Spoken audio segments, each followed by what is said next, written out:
Welcome to the our model representing the Middle Division of Pennsylvania Railroad. I'm Neal Schorr, and this is my son Steven, who was not born when I started the layout, but who is now my biggest assistant on the layout. But the layout was started back in September 13th, 1997, and it's a model of the Middle Division of Pennsylvania Railroad, which ran between Harrisburg, Pennsylvania, and Altoona.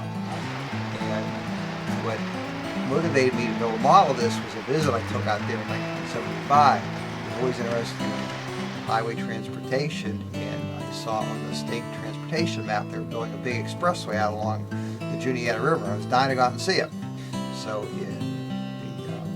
after my freshman year in college, it was either May or June of 1975, I drove out there, and I was just amazed by the beauty of the scenery out there. It just totally captivated me.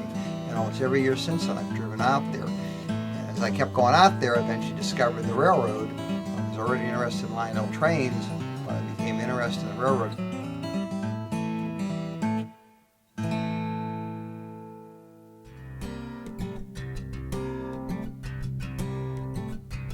So I began to explore the railroad and research the Pennsylvania Railroad, and I eventually decided to base my layout on it because it was such a beautiful area.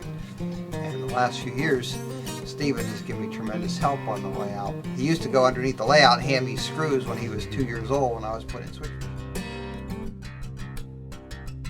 Well, this is some things about the layout. With the signal system, we have all relays. It pretty much works as the real one would. You can run trains completely off the signals. Well, geometrically it's all accurate. We have eased curves, everything's super elevated. I have tight track centers. The civil engineering features are all correct as we talked about. The fills all have proper slopes on them. There's drainage provisions.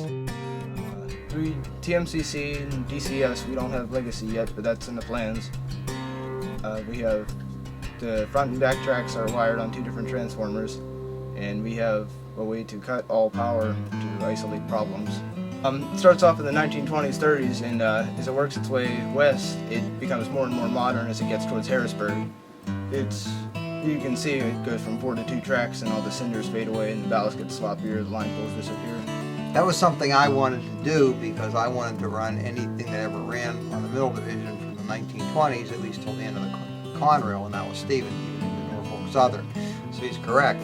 At the easternmost town, which is Enola, we start in the 1930s, and every town is a decade later. And you see that change in the scenery, in the automobiles, and particularly in the right-of-way. The older portions, when it was still Pennsy in the steam era, it's 4-track main line, sharp ballast edge on cinders, meticulously maintained. Once you get into the Penn Central era, the main line deteriorates. It's down to 2 tracks with obviously missing tracks.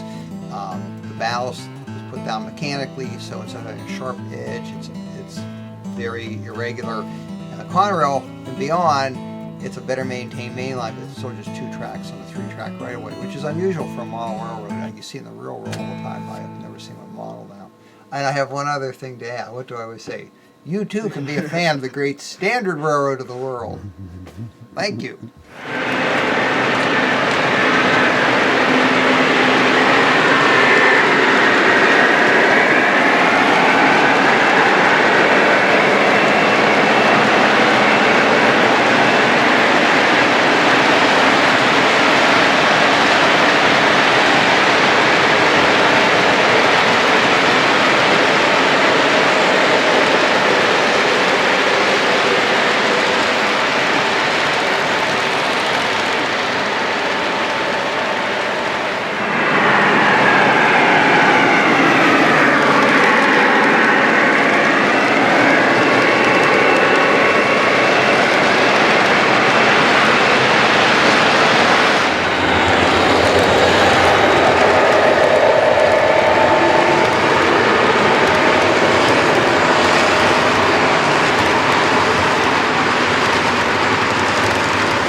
Aye.